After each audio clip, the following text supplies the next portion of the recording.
পরিচারিকার কাজ করে পাননি অন্নপূর্ণার টাকা, পৌরসভায় মহিলাদের বিক্ষোভ।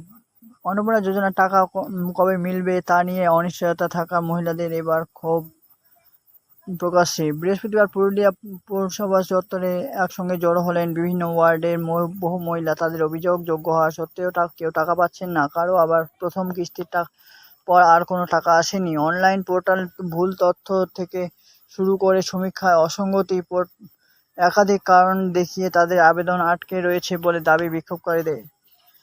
যারা বিক্ষোভ করেছে তারা বেশিরভাগই যোগ্য উপভোক্তা, লোকের বাড়ি পরিচারিকার কাজ করেন এবং অনেকেই আছে অন্নপূর্ণার টাকা পাননি। অভিযোগ প্রথমে উঠে আসে 7 নম্বর ওয়ার্ডের বাসিন্দা পিঙ্কি মাঝির নাম।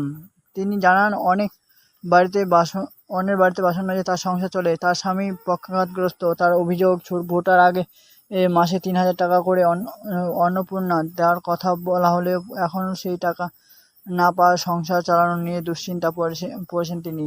পিঙ্কির মতোই সকাল থেকে পৌরসভায় পৌঁছতে থাকেন অনেক ওয়ার্ডের মহিলা। কোনো মহিলা অনলাইন স্ট্যাটাসে আবেদন আন্ডার প্রসেস, কারো ক্ষেত্রে আন্ডার এনকোয়ারি, আবার কয়েকজনের দাবি আবেদন জমা দেওয়ার পরেও সরকারি পোর্টালে সেটি সঠিকভাবে নথিভুক্ত হয়েছে বলে দেখাচ্ছে না। ফলে যোজনার সুবিধা পাওয়ার অপেক্ষা মহিলাদের মধ্যে বাড়ছে ক্ষোভ।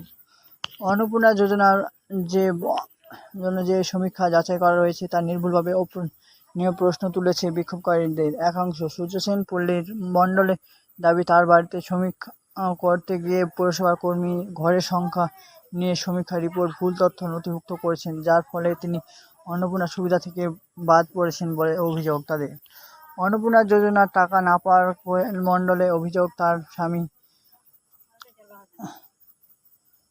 তার স্বামী জয়প্রকাশ মণ্ডল একসময় এসএসসি গ্রুপ ডিতে চাকরি করতেন। প্রায় 1.5 বছর আগে সেই চাকরি চলে যাওয়ার পর কিন্তু অন্নপূর্ণা আবেদন স্ট্যাটাসে এখনও তার স্বামীকে সরকারি কর্মী হিসেবে দেখানো হচ্ছে বলে দাবি করলে সেই কারণেই তার আবেদন আটকে রয়েছে বলে অভিযোগ।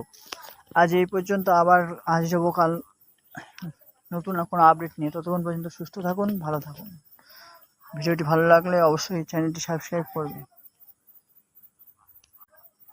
পরিচারিকার কাজ করে পাননি অন্নপূর্ণার টাকা, পৌরসভায় মহিলাদের বিক্ষোভ। অন্নপূর্ণা যোজনার টাকা কবে মিলবে তা নিয়ে অনিশ্চয়তা থাকা মহিলাদের এবার ক্ষোভ প্রকাশ্যে। বৃহস্পতিবার পুরুলিয়া পৌরসভা চত্বরে একসঙ্গে জড়ো হলেন বিভিন্ন ওয়ার্ডের বহু মহিলা। তাদের অভিযোগ, যোগ্য হওয়া সত্ত্বেও কেউ টাকা পাচ্ছেন না, কারো আবার প্রথম কিস্তির পর আর কোনো টাকা আসেনি। অনলাইন পোর্টাল ভুল তথ্য থেকে শুরু করে সমীক্ষায় অসঙ্গতি, একাধিক কারণ